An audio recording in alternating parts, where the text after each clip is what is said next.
Páginas secretas e inexploradas de libros de historia y documentos celosamente guardados revelan los entretelones del mayor genocidio de América.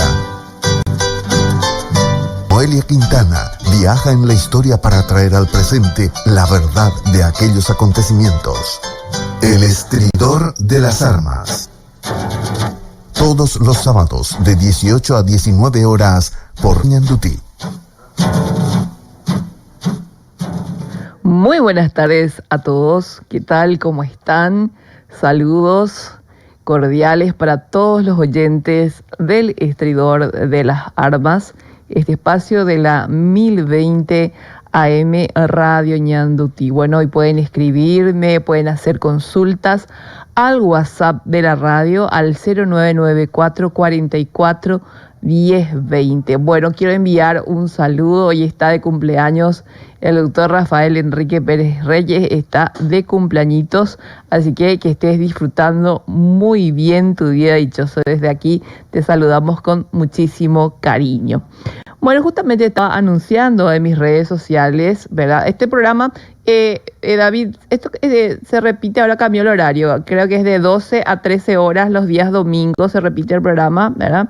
Y el canal, pueden sintonizar el canal 17, Tigo Star, canal 23 de personal, pero cambió el horario de repetición hasta donde me informaron desde el departamento de prensa. Antes se repetía en el mismo horario y ahora creo que es al mediodía. ¿Verdad, Blanqui? Así mismo acá la productora me está diciendo que es así como estoy diciendo. Bueno, ahora estamos solamente por televisión. Entonces, y pueden obviamente seguir el programa también por las redes sociales, por mis redes sociales. Bueno, vamos a hablar de un tema muy importante.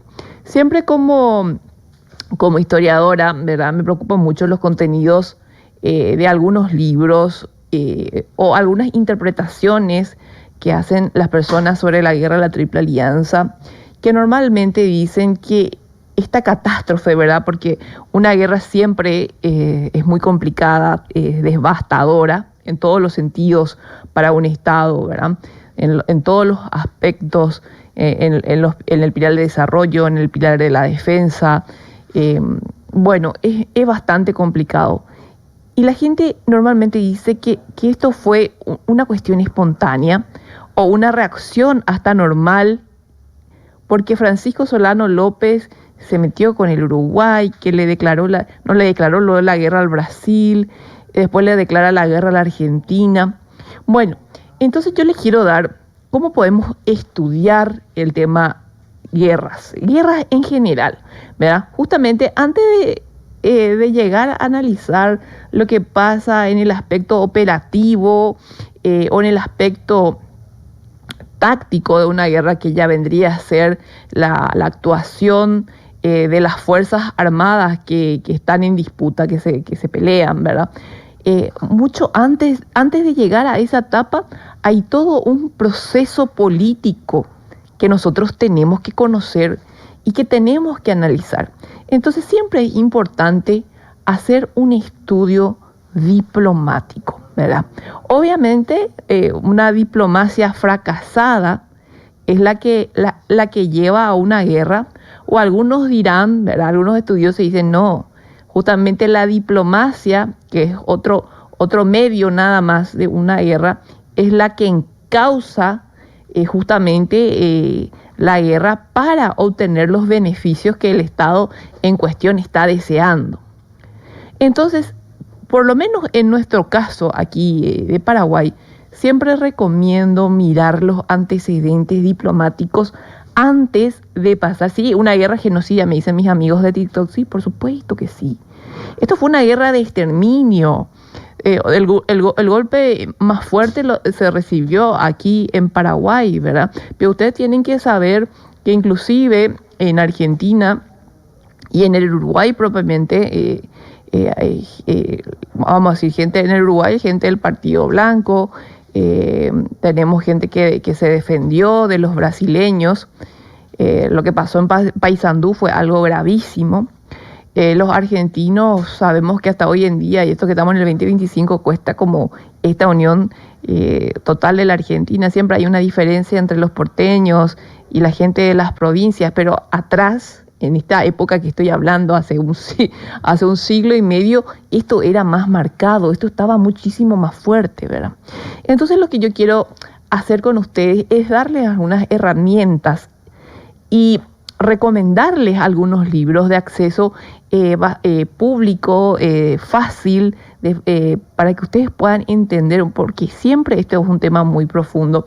Blanqui, hay una fotografía que es la portada de un libro, que es Guerra de la Triple Alianza, que te pasé, ¿verdad? Si le podés decir a Sergio si nos puede colocar en pantalla, para que la gente vea, bueno, ¿qué estuve haciendo estos días? Estuve leyendo este libro muy interesante, titulado, ahí está en pantalla, La Guerra contra la Triple Alianza 1864-1870, del profesor César Cristaldo Domínguez. Él fue mi profesor en la Universidad Nacional en la carrera de Historia, un excelente investigador, el doctor Cristaldo.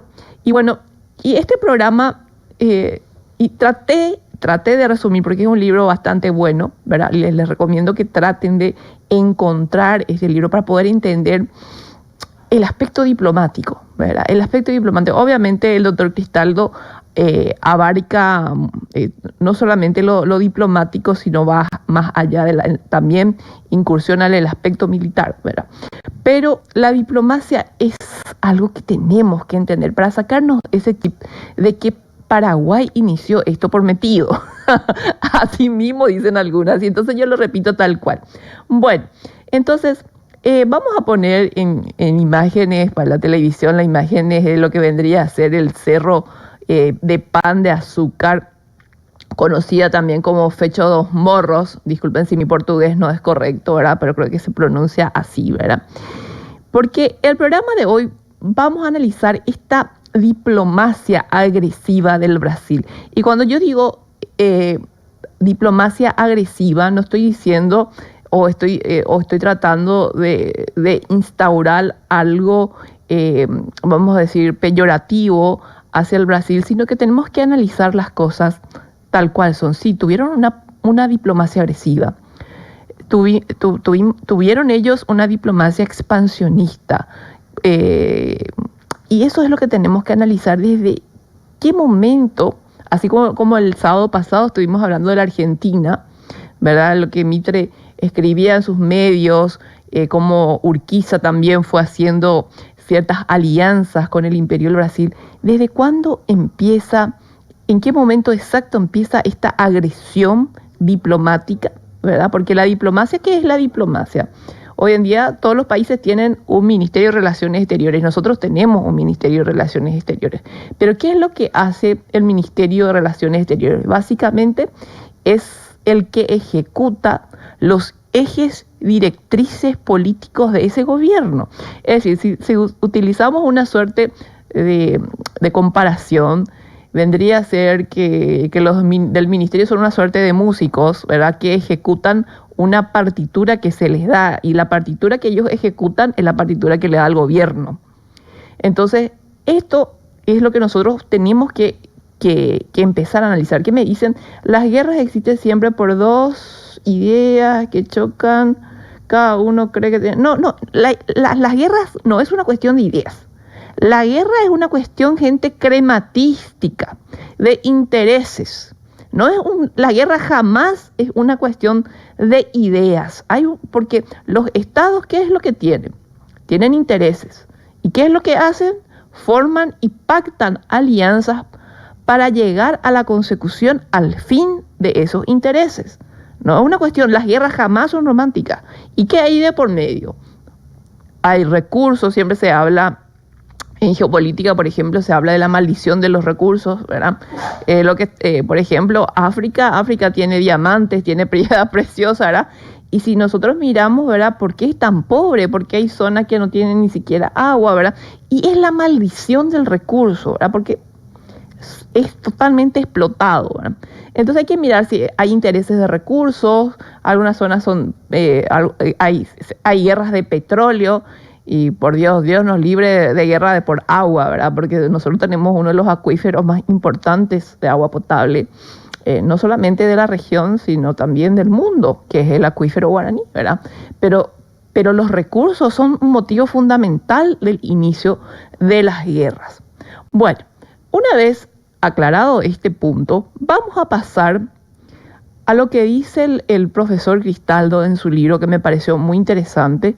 Él primeramente habla del expansionismo lusitano. Obviamente que tenemos que entender que esta competencia ya desde el Tratado de Tordesillas, con el encuentro en el nuevo continente entre Portugal y España, inclusive como se le vinculó a Roma, las bulas alejandrinas, es decir, para tratar de encontrar una solución, ¿verdad? Porque se estaban disputando el nuevo continente, y eso llega a límites increíbles que desencadenaron propiamente las guerras de independencia o las revoluciones. Algunos dicen, bueno, lo que pasó en el proceso de independencia es que, bueno, se desvincularon algunos de España, pero fueron dependientes de otras potencias como Inglaterra o Francia, ¿verdad?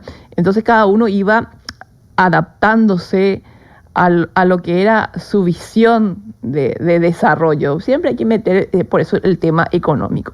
Bueno, el doctor Cristaldo habla de este expansionismo brasileño heredado por los portugueses, y justamente arranca desde un punto muy interesante. Por eso es que tenemos en pantalla este Cerro Pan de Azúcar. En 1850, cuando el Imperio del Brasil, ¿verdad? Construye un fuerte militar, el fuerte conocido como el Fuerte Pan de Azúcar. Y bueno, estos sucesos, todo lo que aconteció se desarrolló aproximadamente, si mal no recuerdo, fue un 14 de octubre del año 1850. Creo que sí, que no me estoy equivocando, pero una fecha para chequear. Pero de que fue en octubre de 1850, categóricamente sí lo fue. Entonces, se volvía preocupante esta tirantez entre Paraguay y Brasil por esta zona, y obviamente que los brasileños ocuparon esto con, creo que 35, 40 hombres, ¿verdad? Y bueno, intercambios diplomáticos entre Varela, Bellegarde. Y bueno, Bellegarde, por supuesto, que intentó convencer al gobierno paraguayo de que sus intenciones eran buenas. Se fueron a hacer, no sé, ¿cómo se dice?, violar la soberanía del Paraguay, establecer un fuerte militar, y que ellos tenían buenas intenciones. Don Carlos Antonio López le dijo, ok, no te creo nada, ¿verdad? Y esto es muy importante, pero les voy a contar todo lo que pasó aquí para hablar después de don Carlos Antonio López, no de Francisco, sino de don Carlos Antonio López, ¿verdad? El gobierno paraguayo, por supuesto, decía que se retiren, ¿verdad? Pero el presidente de Mato Grosso, que se hallaba en el fuerte, dice, ay no, ya no vamos a entrar en diálogo con los paraguayos, pero por favor, y se cierra esto acá. Y no nos hicieron caso para nada, ¿verdad? Entonces, obviamente nosotros teníamos una guarnición militar en Villarreal de la Concepción que recibe una orden para seguir en marcha y dar cumplimiento al desalojo que se tenía que hacer de los brasileños de este fuerte, ¿verdad? Y bueno, en la orden que tuvo el comandante de la plaza, bueno, usted haga lo que le parezca, ¿verdad? Es decir, le dio bastante libertades don Carlos Antonio López al jefe de plaza, y que dice, bueno, tenés que obrar según lo que es tu juicio, tu juicio y tu alcance, lo que se puede hacer, pero me saca a esa gente de ahí, ¿verdad? Es decir, la orden de don Carlos Antonio López fue así, bastante clarita, ¿verdad? Y bueno, entonces a esos de las 6 de la mañana, así, me confirma, fue el 14 de octubre, no me equivoqué, el 14 de octubre del año 1850, a las 6 de la mañana, un fuerte bombardeo sobre el fuerte, donde dice el doctor Cristaldo que estaban 35 soldados, y bueno, que luego se desembarcaron entre 400 y 500 hombres. Una lucha de 3 horas, y la guarnición brasileña se repliega, ¿verdad?, dejando 2 muertos y 1 herido. Bueno, así mismo, ¿verdad? Entonces Paraguay lo que hizo con esto es hacer lo que tiene que hacer, la defensa de su soberanía territorial. Y acá es importante que siempre hago esta aclaración que me dice, bueno, ¿por qué será que Francisco Solano López, cuando hablamos de la guerra, la Triple Alianza, no hizo caso al consejo de su papá moribundo allá cuando estaba por morirse? El tipo no podía ni hablar, pero supuestamente dijo, ay, mi hijo, tenés que solucionar las cosas con la pluma y no con la espada, ¿verdad? Todo eso son dimes y diretes de la historia, no son cosas ciertas. Porque si nosotros le vamos a analizar a don Carlos Antonio López, todo lo que don Carlos Antonio López hizo. Por ejemplo, tenemos esto del pan de azúcar, una orden tajante: vayan, tomen ese fuerte y desalojen a las fuerzas del Imperio del Brasil de esa zona. Eso fue en 1850. Antes tuvimos problemas con Rosas y una alianza fuertísima con Corrientes, ¿verdad? ¿Por qué? Porque Rosas no reconocía nuestra independencia. Eso era una traba diplomática para nosotros para justamente tener otros tipos de tratados de comercio, de navegación con otras potencias, con otros países, ¿verdad?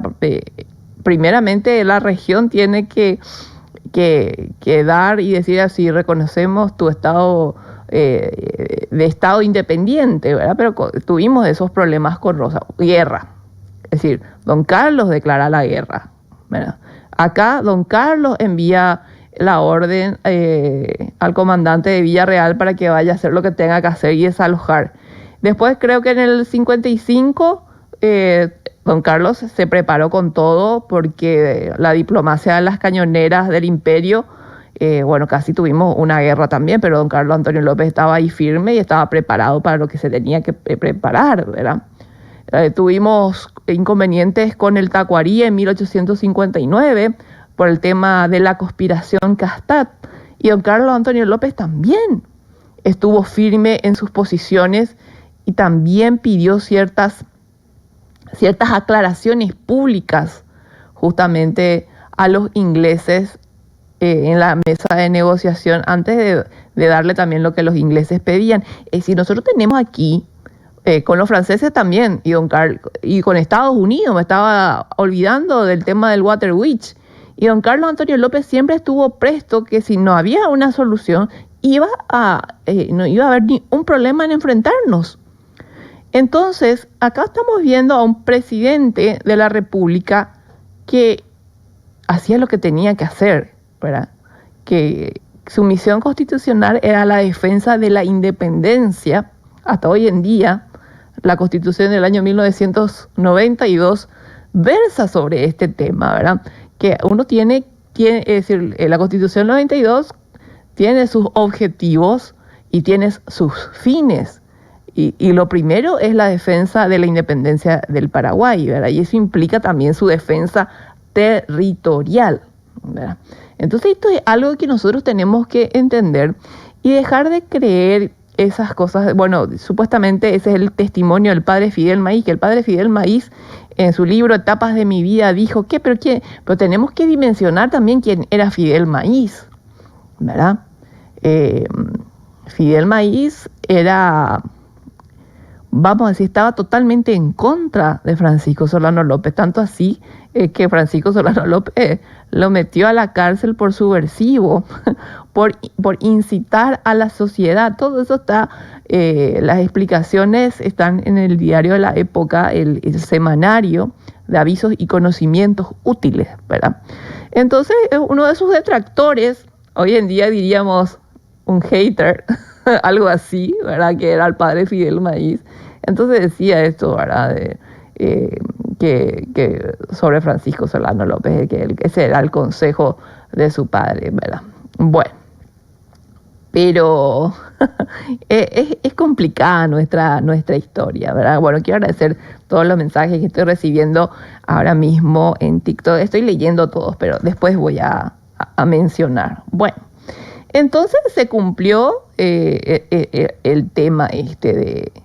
Luego quiero hablar de un tratado, que es el Tratado de Paraná del año 1856. Mira, pasamos del 50, saltamos a un tratado, porque hay varios tratados, ¿verdad? Siempre hay varios tratados, pero yo estoy recalcando lo más importante, para que ustedes piensen ¿verdad? En la actitud que ya tenía el Brasil hacia el Paraguay y las cosas que hacía, porque miren que los señores brasileños tenían un problema con nosotros, es decir, con el gobierno nuestro de esa época, y se iban a llorar a los argentinos y decirle, che, vamos a pelearnos, ¿qué podemos hacer para estar, si es que yo me peleo con Paraguay, ¿será que vos te podés mantener al margen y me dejás las manos libres para que yo pueda atacar al Paraguay?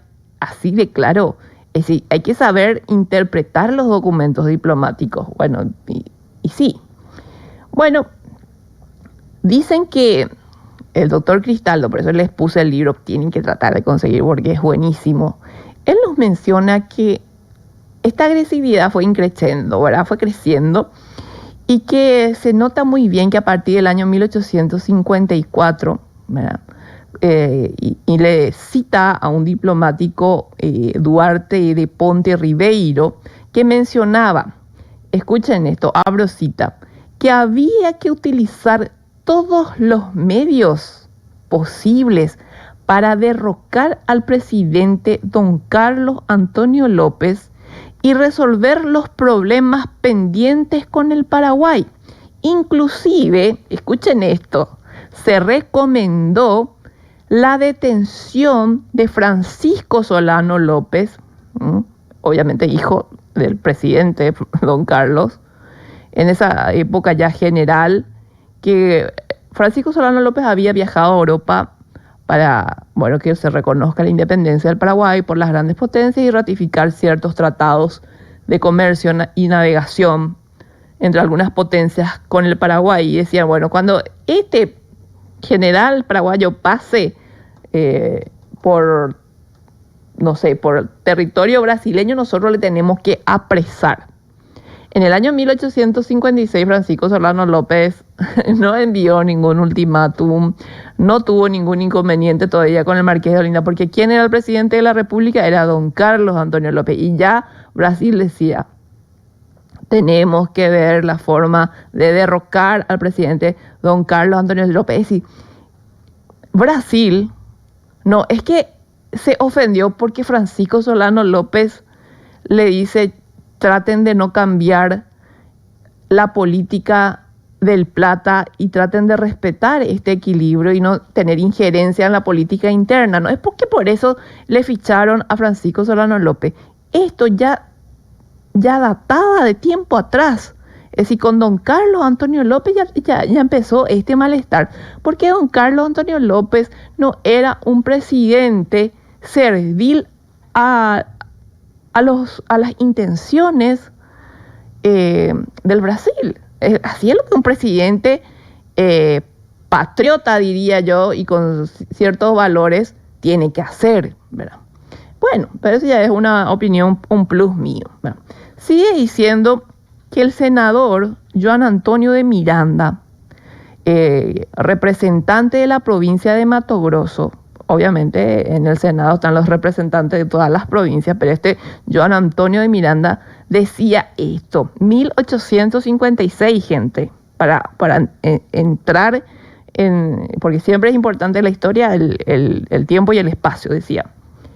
Este senador abogó por el uso de las armas contra Paraguay, respaldando la opinión del vizconde del Uruguay, que en varios discursos ante el Parlamento brasileño, durante las sesiones del año 1857 y 1858, del 57 al 58, eran unos tóxicos contra nosotros, ¿verdad? Eso, eran unos tóxicos, decía, la guerra al Paraguay, las armas, tenemos que derrocarle a don Carlos Antonio López. Es decir, este tema de la guerra no es algo que se produce por un solo incidente, ¿verdad? Ustedes tienen que saber esto, si no es un cúmulo de situaciones. Evidentemente, el gobierno de don Carlos Antonio López ya inició, ¿verdad?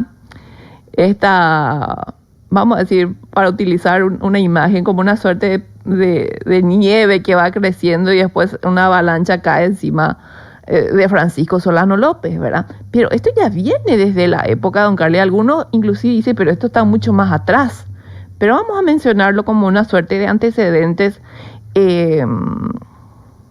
cercanos, podríamos decir, ¿verdad? Bueno, entonces, luego está también otro personaje, porque estamos analizando la diplomacia agresiva del Brasil, como por ejemplo el Marqués de Lisboa. El Marqués de Lisboa, gente, ¿qué hizo este tipo? En 1856 fue comisionado para adquirir nada más y nada menos que 10.000 rifles que querían usar contra nosotros, 10.000 rifles y 6 navíos de guerra, además de otros pertrechos de guerra, es decir, otras armas más. Bueno, ¿y por qué? Porque en el 57 también se fueron generando otros tratados para hacer la guerra al Paraguay. Bueno, sabemos que en el 57 uno de los tratados más conocidos fue el que firmó el Imperio con la Confederación Argentina, así con Urquiza. Este es otro mito también. Si tenemos la imagen de Urquiza Blanqui. Urquiza, por ejemplo, hay algunos escritores, investigadores paraguayos que dicen que Urquiza era el gran amigo del Paraguay, que tenía vínculos familiares con Don Carlos, que demasiado le quería a Francisco Solano López. Pura habladuría, porque uno lo que tiene que analizar es lo que hacen los políticos, es decir, la práctica, la política real de lo que hacen. Y este tipo estaba ya empeñado muchísimo antes. Es decir, si yo voy a cuestionarle algo al mariscal Francisco Solano López, es que haya creído en la palabra de este señor, ¿verdad? Cuando le dice, vos pedile nomás a Mitre permiso para poder pasar con tu ejército, y si Mitre se niega a concederte, porque estaba todo esto dentro, estaba permitido hacer este tipo de pedidos, porque en el derecho internacional público de la época se hacían estas cosas. Por eso es que la Confederación sí le daba permisos al Brasil para pasar por aguas, y acá hay otro dato más que les voy a ir contando. Se hacían este tipo de cosas, pero a Francisco Solano López le niegan este paso. ¿Por qué? Porque esta negación ya estaba plasmada en un tratado. Entonces, eso sí yo le criticaría a Francisco Solano López, que no analizó bien esta situación en el aspecto de que él ya vio cómo se comportó Urquiza con su padre en el 55, cuando le deja pasar a una escuadra de guerra, naval de guerra del Imperio del Brasil, que se posicionó, creo que es cerca de Cerrito. Bueno, en un rato ya me voy al corte, ¿verdad? Que se posiciona cerca de Cerrito, que no sé con más de 200 bocas de fuego apuntando a nuestro territorio. Es decir, y le permitió también a Estados Unidos con el tema del Water Witch, ¿verdad? Pero me van a decir, no, pero también salió como mediador, ¿verdad?, de esta situación, en algunas situaciones, Urquiza, pero hay que sopesar lo que hizo. Entonces, yo creo que sí, eso fue un error, esa fue una ingenuidad o una desinteligencia por parte de Francisco Solano López, de decir, bueno, Mitre te niega el paso, pero nosotros te vamos a apoyar y finalmente nos vamos a aliar contigo porque vos sos el correcto, vos sos el que tenés la mirada correcta de esta situación, ¿verdad?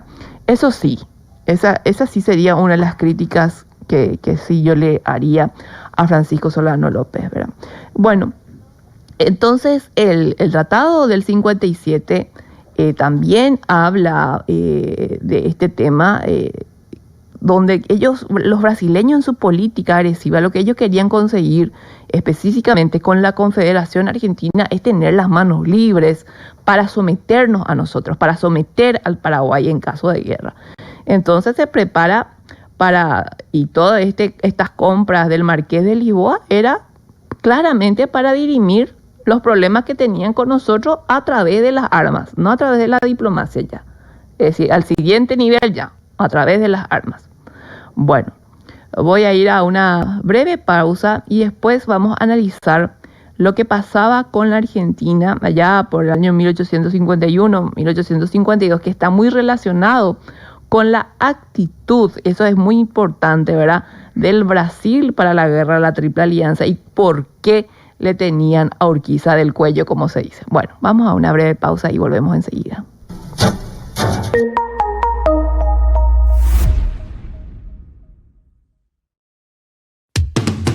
Ñandutí ilumina tus mañanas con las noticias más relevantes. Carlos Báez, Ricky Alderete, Claudia Aguilera, Francesco Fiorio. Franja Roja, un programa donde la actualidad y la información, entrevistas y opiniones marcan el inicio de una nueva jornada. De 6 a 10 de la mañana, Franja Roja, por Ñandutí, tu primera fuente de información. De lunes a viernes te acompañamos con la mejor programación desde muy temprano. De 6 a 8, antes que nadie, con Bruno Pont y Wilson González. De 8 a 11 llega Rompiendo las Horas, con Álvaro Mora, Chochi Obando y Lorena Arias. De 11 a 14 llega todo el análisis deportivo en La Gran Jugada, con Bruno Pont, Federico Arias, Carlos Arce Esquice, Chochi Obando y Carlos Correa. De 14 a 16 te acompañamos las siestas con Hackenbone News, Raúl Daumas, Pirchu Jaboski y JT. De 16 a 18 despedimos el último tramo de la siesta tarde con Bendita Roca, con Luchi García. De 18 a 20, la vuelta a casa lo haces con La Gran Jugada, con Federico Arias, Carlos Correa, Marcelo Martín Orué, Nico Sosa y Ángel Elián. Y de 20 a 22, la mejor compañía nocturna llega de la mano de Pisando la Roca, con Carla Garelli y Andrea Gómez. Rock and Pop, 29 años, emocionándote y acompañándote. Prepárate para la...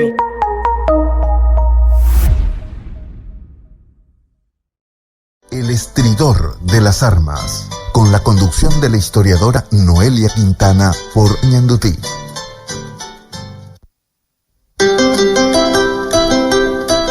Muy bien, volvemos después de esta breve pausa y seguimos analizando, ¿verdad? Ciertamente ahora voy a hablar un poquitito más de Argentina, pero esto es porque está muy relacionado a esta diplomacia agresiva del Brasil contra el Paraguay. Me refiero específicamente a las alianzas del año 1851 y del 52, ¿verdad? Es decir, analizar qué pasaba por la Argentina. Ahí tenemos que ubicarle a este señor don Honorio Hermeto Carneiro Leão, ¿verdad? Este era un diplomático brasileño. Este diplomático Carneiro Leão lo que hizo es lograr un acuerdo con Urquiza, un feroz acuerdo con Urquiza logró, ¿verdad? Esta Urquiza, ¿verdad? ¿Qué es lo que hacía? A fin de buscar la caída de Juan Manuel Rosas, porque Juan Manuel Rosas ciertamente a nosotros los paraguayos no nos reconocía como independientes. Siempre pensó que nosotros éramos una suerte de provincia rebelde de la Argentina, ¿verdad? Pero Rosas también era un gran dolor de cabeza para el imperio del Brasil. Entonces, los brasileños lo que querían era tener dominio en ambas márgenes del Plata. Y para que esto acontezca, Rosas tenía que esfumarse del escenario político porque les molestaba. Entonces lo que hizo el Brasil astutamente a través de su diplomacia es acercarse a Urquiza, aquí le tenemos en pantalla, ¿verdad? Sacarle un montón de condiciones, financiarle la guerra contra Rosas, meterse nuevamente en la política. Es decir, siempre el imperio del Brasil estuvo metido en los problemas domésticos de otros estados, ¿verdad? Aportando armas, aportando dinero. ¿Por qué? Porque su objetivo es expandirse y tener un dominio. Eso era, vamos a decir, era su política de Estado. Y eso hay que entenderlo. Entonces, eso es lo que logró con Urquiza. Y bueno, además tenemos que saber que no es que los brasileños eran fieles también a Urquiza, porque su posición, la del general Urquiza, por ejemplo, dice el doctor Cristaldo, no estaba muy consolidada en Buenos Aires. La figura de Urquiza no era muy digerida en Buenos Aires. Y además, esta situación complicada que Urquiza tenía ante los porteños es que como que los brasileños venían y avivaban el fuego para que la situación esté peor. Imagínense, ¿verdad? Con una mano, la diplomacia brasileña le daba dinero, le daba hombres, se cercioraba de ciertas participaciones, y por el otro lado, ¿verdad?, le movía la estantería a Urquiza con los porteños. Imagínense el entramado de la diplomacia, que lo que tenemos que ir estudiando y entendiendo antes de llegar al boom de una guerra, ¿verdad?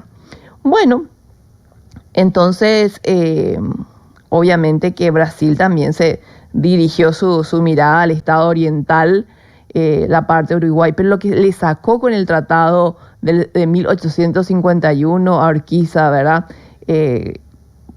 Bueno, Uruguay iba a ser una suerte de protectorado brasileño, pero la Argentina renunció a las misiones orientales, así de simple, ¿verdad?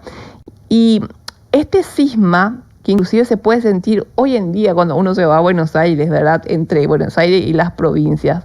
En esa época, las 13 provincias restantes, más Buenos Aires, bueno, fue una situación bastante prolongada, ¿verdad?, hasta el 61 aproximadamente, donde el Imperio del Brasil aprovecha ciertas situaciones de puja de poder entre este señor Urquiza y Bartolomé Mitre, ¿verdad? Bueno, podemos poner también la imagen de Bartolomé Mitre para que la gente le vaya ubicando, ¿verdad? Y bueno, así es que también existió un tratado interesante en el año 1853, donde Urquiza entrega, imaginen lo que hace en el 53 Urquiza, ahí lo tenemos a Mitre en pantalla, ¿verdad? Entregó los ríos argentinos a la navegación de Inglaterra, de Francia, de Estados Unidos, a cambio de pautar con ellos en el aspecto diplomático para tratar de tener cierta ayuda ante la presión porteña. Bueno, es importante también que nosotros sepamos el aspecto también diplomático de lo que pasaba hacia el lado argentino. Justamente José María de Rosas dice: no se conocen los detalles de las negociaciones del vizconde de Abaeté con el general Urquiza, porque los documentos, escuchen lo que dice Rosa, dice, de la Confederación se extraviaron misteriosamente. Y a veces eso pasa con nuestra propia historia. ¿Por qué es tan difícil tener una interpretación? Si la historia es una ciencia, ¿por qué es tan difícil? ¿Por qué fulano o fulana puede interpretar una situación de una forma y por la carencia de algunos documentos, ¿verdad? Nosotros, cuando nuestra capital y nuestros documentos de Estado estaban en Piribebuy, luego de lo que fue esa batalla, si podríamos decir batalla, ¿verdad? Porque 20.000 contra 1.200 rompe todos los principios de proporción de las leyes militares, ¿verdad?, que también se conocían en aquella época, ¿verdad?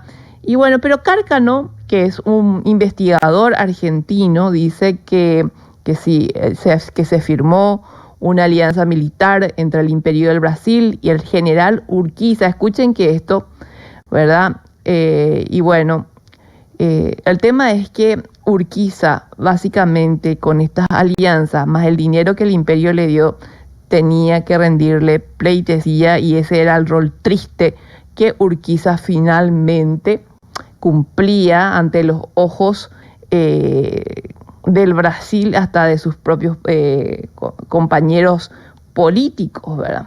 Bueno, de todos modos, al Brasil le bastaba como una suerte de tratado con Urquiza, donde le obligó básicamente que incluyese en los tratados que tenía que tener en vista la libre navegación del río Paraguay. ¿Qué es lo que pasa? Don Carlos Antonio López, estoy hablando de don Carlos Antonio López, ¿verdad? Hay un documento en el Archivo Nacional que es muy interesante, online, que pueden bajarlo, ¿verdad? Porque yo sé que este programa escuchan muchos investigadores, muchos militares también de las Fuerzas Armadas. Hay un documento que creo que es la Ley de Navegación del año 1858, donde ahí se ve lo quisquilloso que era don Carlos. Me parece súper bien, ¿verdad? Porque un presidente lo que tiene que hacer es cuidar la soberanía territorial del Estado que él está administrando, ¿verdad? Eso es el gobierno, básicamente. Y no, una aguja no podía pasar por el río Paraguay, básicamente por el Paraná. Es como que tenía más ciertas flexibilidades, pero por el Paraguay era complicado, ¿verdad? Don Carlos era bastante complicado. Y me parece correctísimo esa actitud. Entonces, bueno, y lo que le obligó también el Brasil a Urquiza, básicamente, es que ante un conflicto con el Paraguay que pudiese encarar el Brasil, Urquiza quedaba como que maniatado, no iba a poder hacer nada a favor de Paraguay, sin embargo, todo a favor del imperio. Bueno, entonces este Tratado de Paraná, que les había mencionado del 56, ahora nos volvemos a ir a ese punto, porque ahí nos quedamos para analizar el tema Brasil. Vinimos un poquito más abajo para mirar estas alianzas, para que ustedes sepan desde dónde Urquiza quedó colgado, ¿verdad? Desde dónde le debe al Imperio del Brasil, que es el Caseros 1852, para darle, como se dice, la patada a Rosas. Entonces, y quedar Urquiza en el poder. Y bueno, todo eso se debe a la ayuda, al financiamiento del Imperio del Brasil. Así de claro, más claro que esto no lo puedo decir. Y bueno, y ahí está que si partimos con el Tratado de Paraná, esto se firma, creo que el 7 de marzo del año 1856, con Abreu por parte del Imperio y Urquiza, ¿verdad? Y bueno, supuestamente era solo un inocente tratado de navegación argentino-brasileño donde se estipulaba la libertad al imperio para actuar. Escuchen esto. Y esto está en el artículo 20. Anoten eso si quieren después chequear esto. En el artículo número 20 del Tratado de Paraná del año 56, ni siquiera me estoy refiriendo todavía al Tratado de Paraná, el del 57, de 1850. Acá en el 56, en el artículo número 20, ya estaba claro lo siguiente, ¿verdad? Se estipula la libertad del Imperio del Brasil para actuar en el Paraguay y en la República Oriental. Estos brasileños, ¿verdad? Es decir, tenían una planificación de Estado extraordinaria, ¿verdad? Porque los estados serios tienen planificación a corto, mediano y largo plazo, ¿verdad?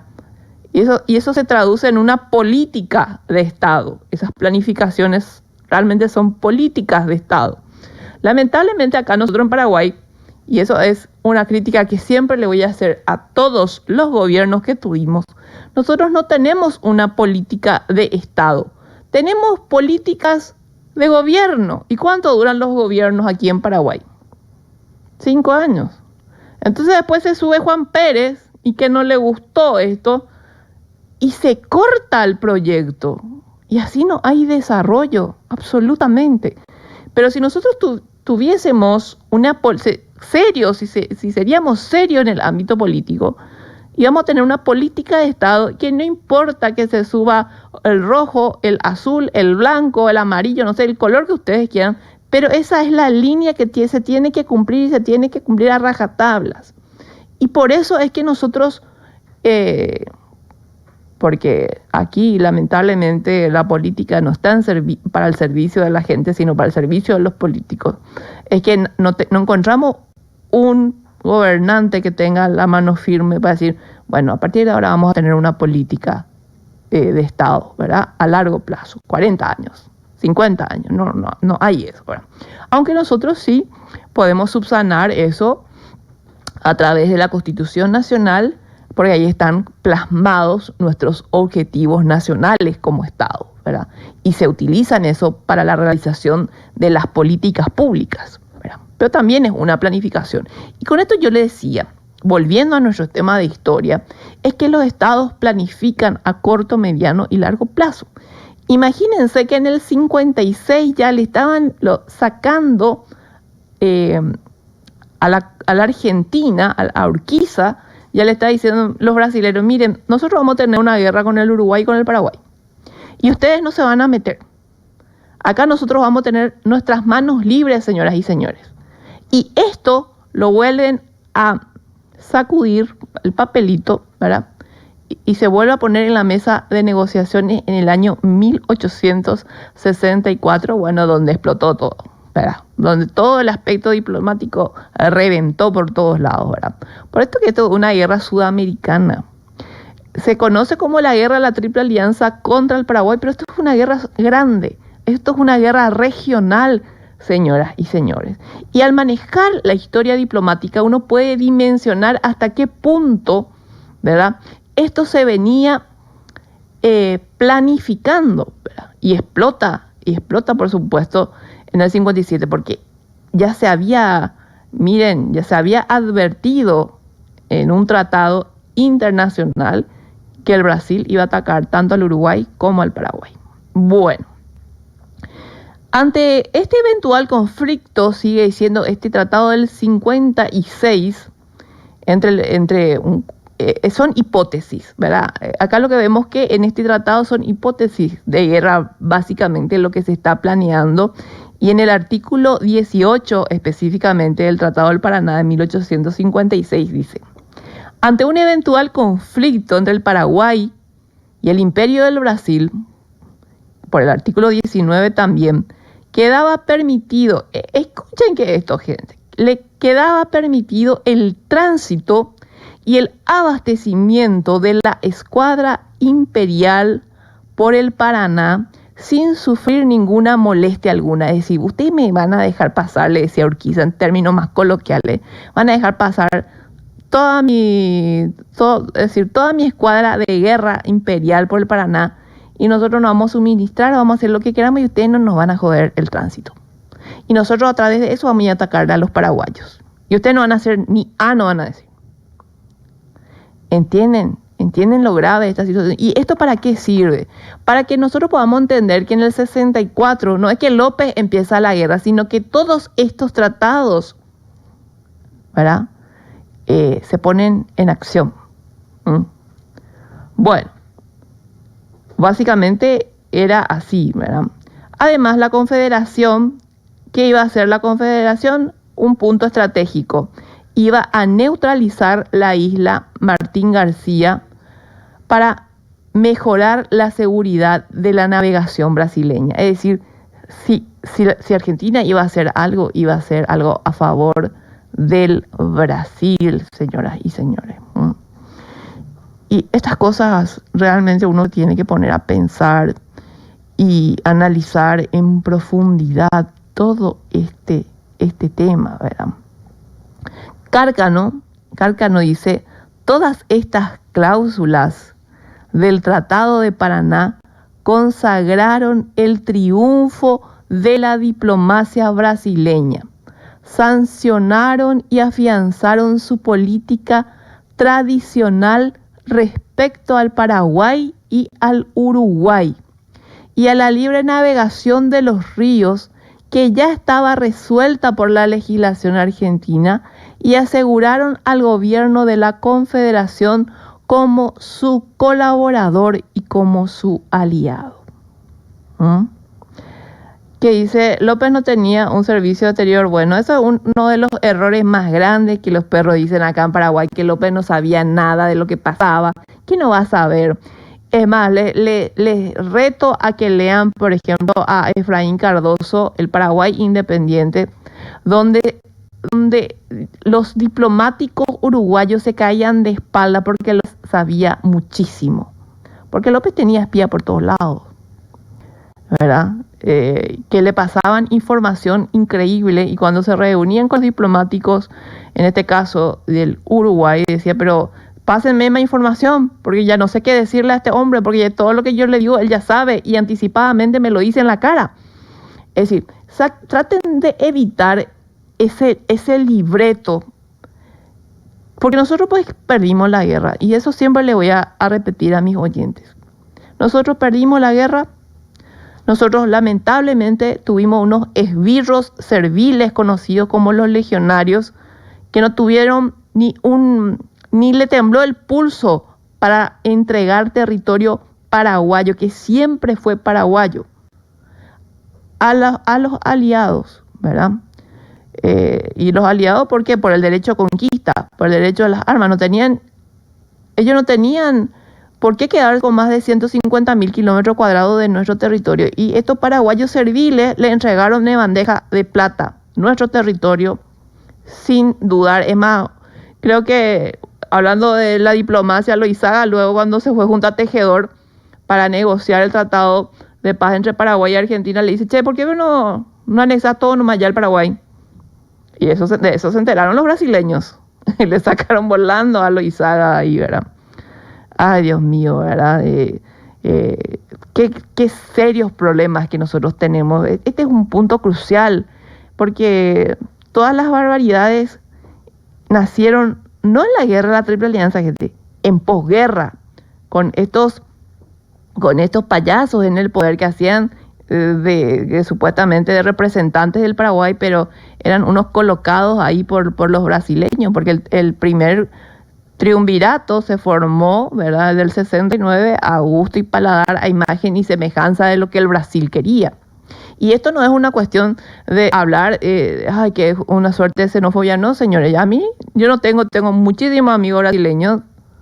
No pasa por ahí, porque yo sé que esto no es responsabilidad del pueblo del Brasil, esto es una responsabilidad entre estados, que es algo muy diferente. Eso lo tenemos que tener claro, pero no por eso nosotros vamos a obviar verdades, porque para no herir susceptibilidades. Estas cosas hay que decirlos claramente. Por ejemplo, cuando yo leo un libro escrito por investigadores, por colegas míos brasileños, dicen, el tirano de Francisco Solano López. ¿Qué va a ser tirano? ¿Qué va a ser tirano López si fue electo por un congreso? Pero ese es el tratamiento que ellos le dan, ¿verdad?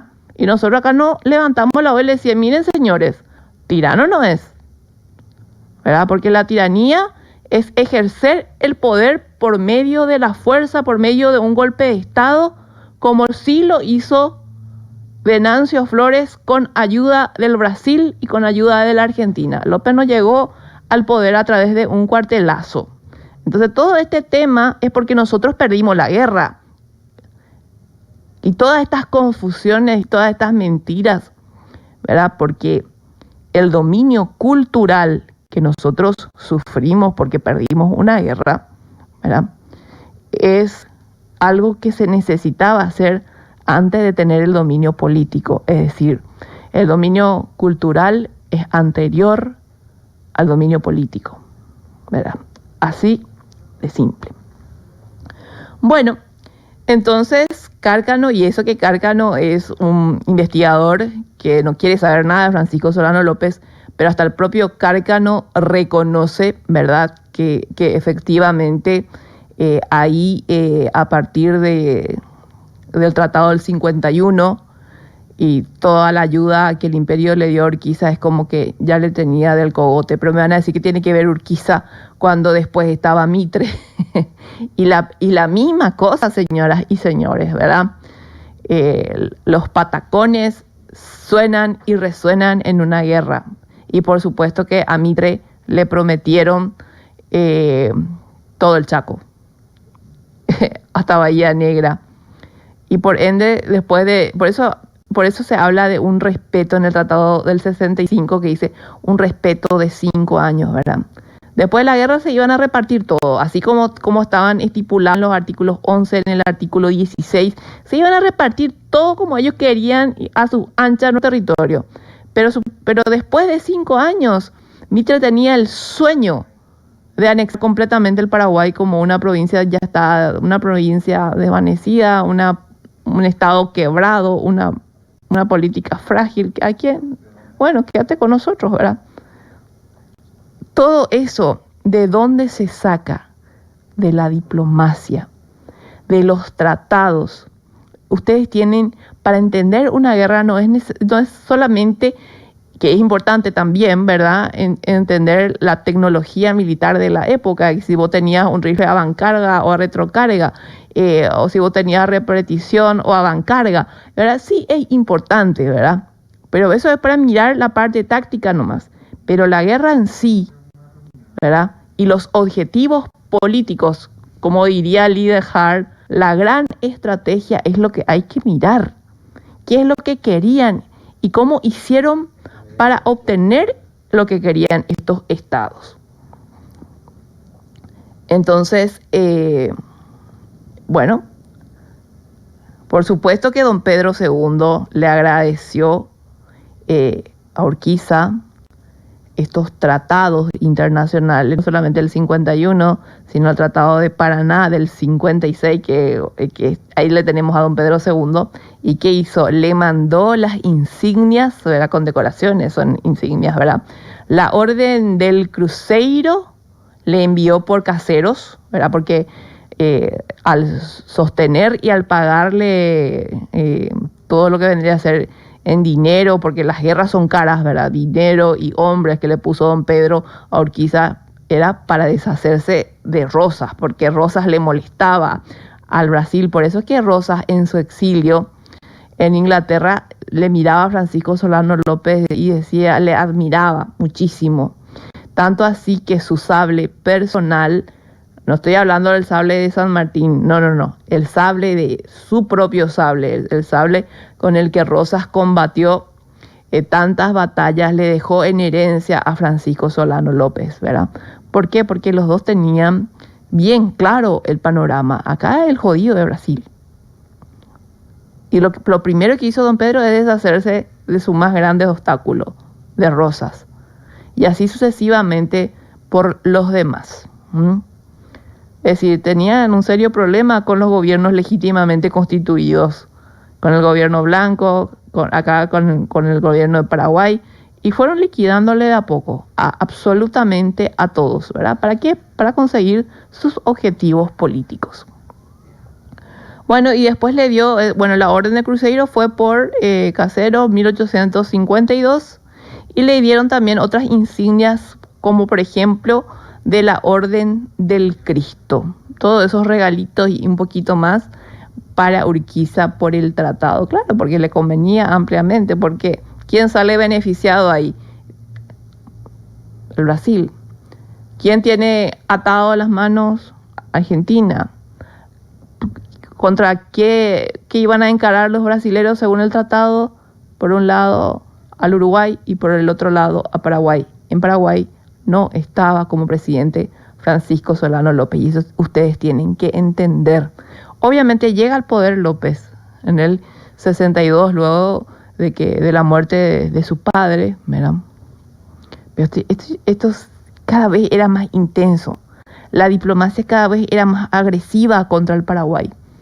Por eso es que yo les insto, gente, cómprense un libro de historia diplomática para poder entender a cabalidad, porque después estalla la guerra, ¿verdad? Ya estaba premeditado. Obviamente que en el 57 ya don Carlos Antonio López estaba un poco enojado con... Don Carlos le decía la ley de los mares, ¿verdad? Don Carlos estaba un poco disgustado con esto, ¿verdad?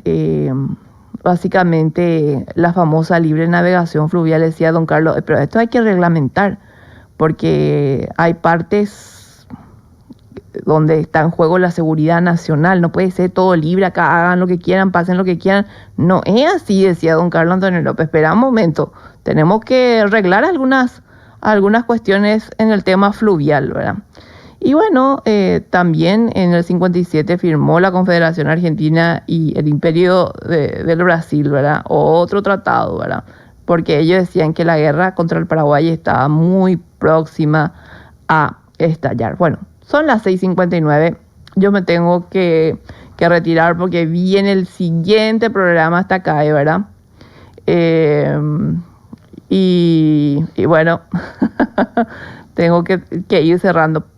Pero prometo continuar este análisis y hablar de la diplomacia hasta que esto estalla en el 64, para que ustedes vean que Paraguay está muy lejos de iniciar esta guerra, que esto ya tenía una planificación de años, se habla de 8 años, de 5 años, ¿verdad?